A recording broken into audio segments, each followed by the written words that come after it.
Hey, been a while. Well, don't worry, I've been cooking up some stuff in the background whilst I've been gone, and hopefully I can show some of that off in a future video.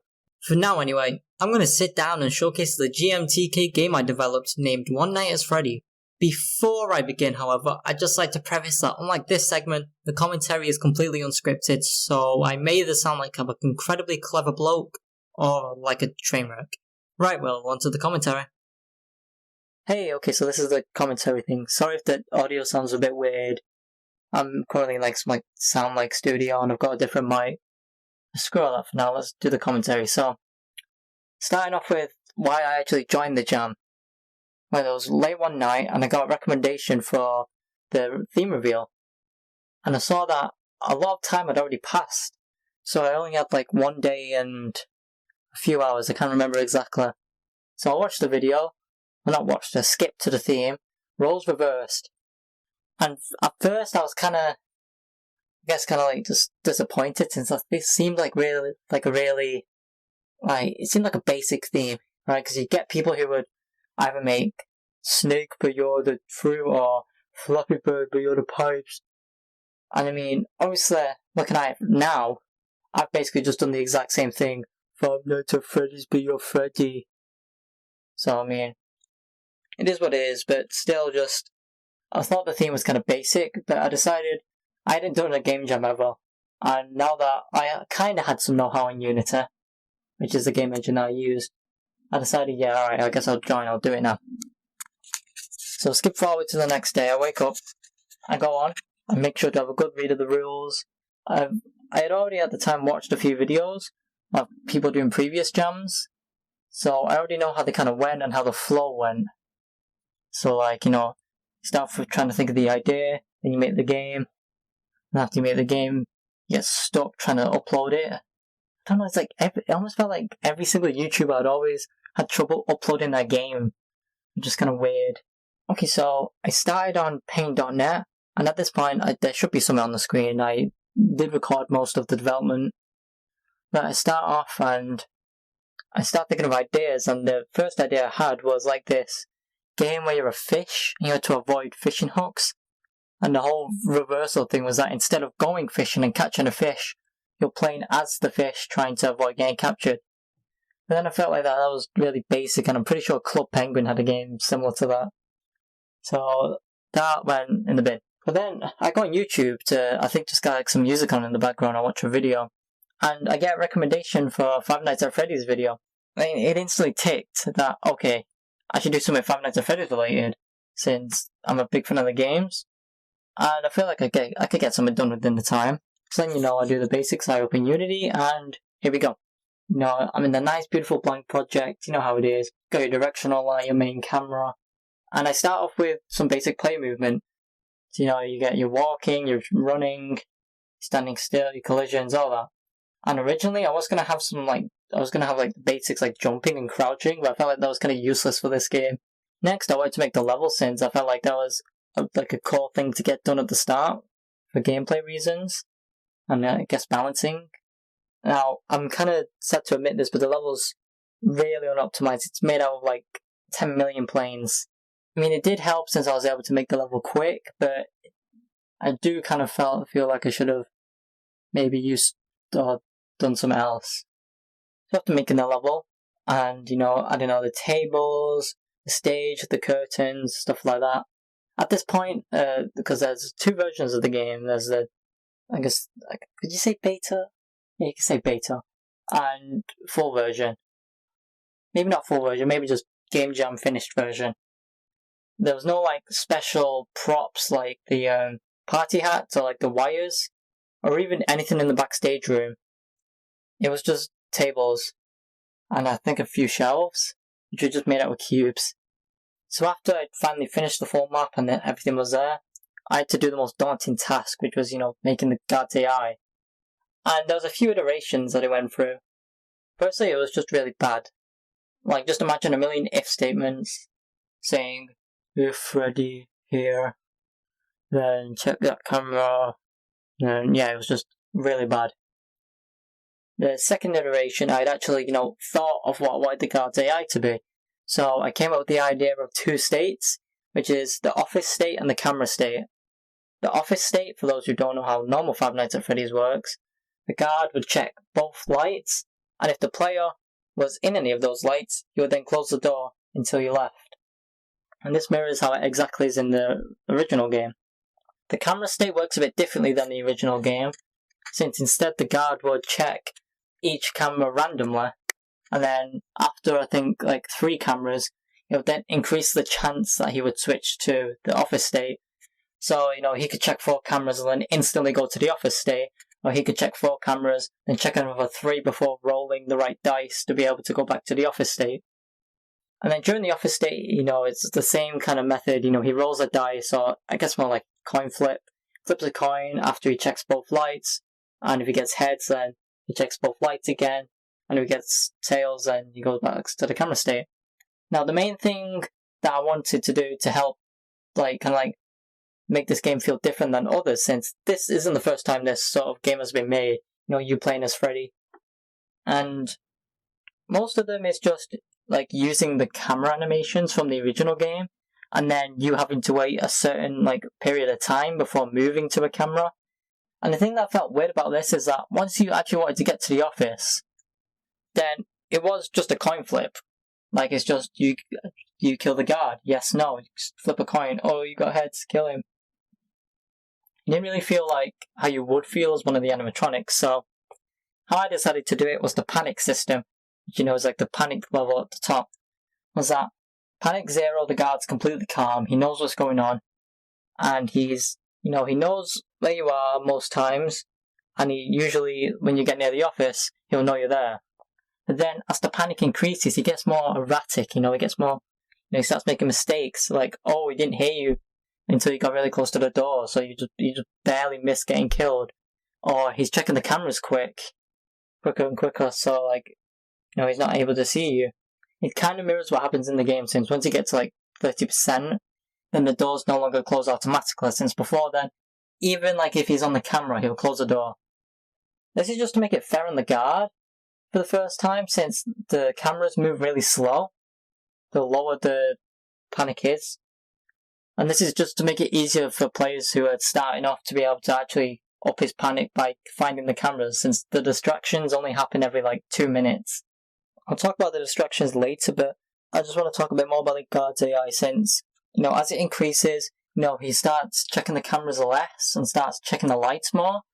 And in hindsight, this wasn't really good, since it just makes it harder for you to actually get in, as he won't close the door unless you're not in, near the door, I guess. And another thing I definitely think I should have done was up in the view distance. As a lot of people mentioned, is that it's kind of hard to see where the guard's looking, since the view distance is really short. And I was going to try and keep that atmospheric kind of look of the original game, which is what a lot of people liked, but it doesn't really balance with the gameplay. Even if I had an indicator at the top right saying what camera he was on, I still don't think that would have helped, especially for players who don't know or have never played the first Five Nights at Freddy's.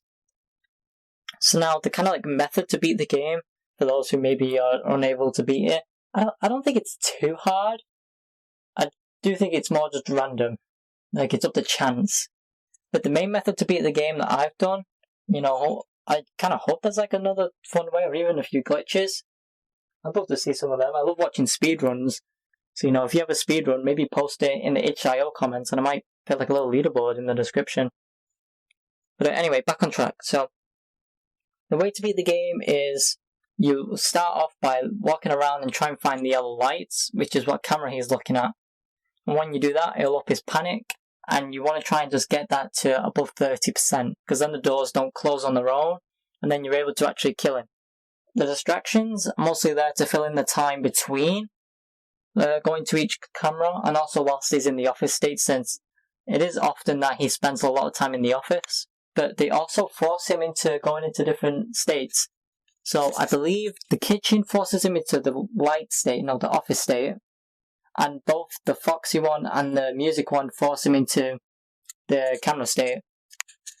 But most of the time, because again it's random, he might just leave that state instantly after being distracted, just because of how the chance works. So I think I should have added kind of like a moment where he's forced into that state, and he can't leave it for a period of time.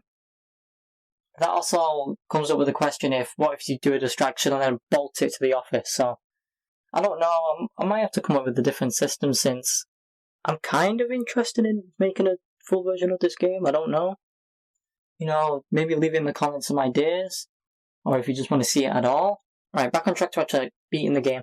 A good tip is to always move diagonally, since one thing I forgot to do was normalize the movement, which in non-nerd way just means you move double the speed diagonally, since it doesn't cancel each other out. It's a bunch of math stuff, but yeah, just move diagonally. And another thing that's kind of like an oversight is that even if you sprint for the entire night, you will never run out of battery. And the reason for this is that the first version of the game, the night system was bugged, so it only stayed at 1 AM. And this is because there's an internal loop that the game does to switch time. But once it switches the time, it doesn't restart the loop and keep going. So it kind of just gets stuck and hangs at 1 AM. But another thing is that the battery depletes way too fast in the first version. You can literally, I don't even think you can get to 6 AM if the clock did work, just because of how fast it depleted. So I upped how long it takes for the battery to deplete. But a cause of this is I never tested sprinting or just going through the whole night, which was probably something I should have done since I had a lot of time. One thing that I did see in the responses to the Game Jam page was that I probably should have not made the death animation physics-based, since a lot of people felt really motion sick after the thing. The death animation is basically you just collapse and then you roll around because of physics. This is because the player's collision is a capsule, so it's like a tic-tac, but really long. Instead, I should have made it so your collision changes to a box, so you just fall over once, and then don't move. Oh yeah, fun fact, on the jump scare screen and on the little bottom UI that shows your battery, there's a handprint. And that's a reference to the fact that a lot of people said that in the first Five Nights at Freddy's game, you could see a handprint on Freddy's face. And obviously at the time, before FNAF 4 came out, nobody knew who Fredbear was, because he didn't exist, I don't think. And everyone thought that Freddy did the Bite of 87. Yeah, if you ever ask me why I decided to do this Doom-styled hand and environment, there's no reason. I just thought, I just imagined seeing Freddy's hand as he moved, because I don't know, I don't like games where you can't see yourself, or even just any 3D version of yourself. Not 3D, third person. So I decided I wanted to maybe see Freddy, but having a 3D model of him, or even just a sprite of him when you look down, didn't really feel right. Onto the finale and afterwards, I guess. So after I uploaded the game, the traction was pretty slow, because it was still jam time, and everybody who was participating was still either working on their game or wasn't doing anything with it. So I sat around for a while. I got 2 comments. And I was okay, yeah, that's pretty normal for one of my games, I guess. So then I go away for a few hours, and then I come back. Jesus Christ. I was on the most popular page at the very top. Huh? Now, just so you know, this isn't because of the gameplay.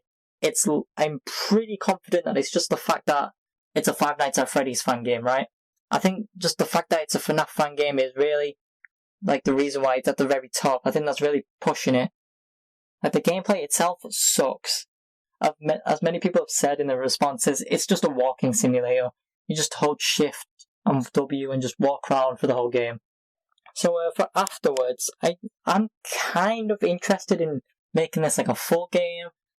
And I have some cool ideas, you being able to switch between the animatronics mid-play, and all of them having special abilities that are supposed to help you. But I'm kind of on a few projects right now, so I'm not sure if I'll have the time or motivation to do that right now. Oh yeah, talking about other projects, I'm currently working on a game that I'm not going to disclose the name of, but I think you guys are going to really like. It's no Fangame, it's something completely original, and so I hope I'll be able to get some maybe some showcases or some teasers out. It's far from finished, don't worry, it's really far from finished, so you're probably not going to see any gameplay for a while, unless I'm wrong. No, it's coming there, I'm really like excited to show you guys like the full game of this. I think we'll just call it this indie game for now. You know what? I'm feeling pretentious. Editor up prank. Put a little teaser up there. Give him a little taste. Right, and I think that's where I can leave this commentary off again. Tell me how you feel about this type of live commentary styled video. I've never really done anything like this. Tell me how bad I am at talking to a camera and a microphone. Why did I say cameras? I'm in an empty room. Right, and I guess I'll say the famous catchphrase. Wish you a good one.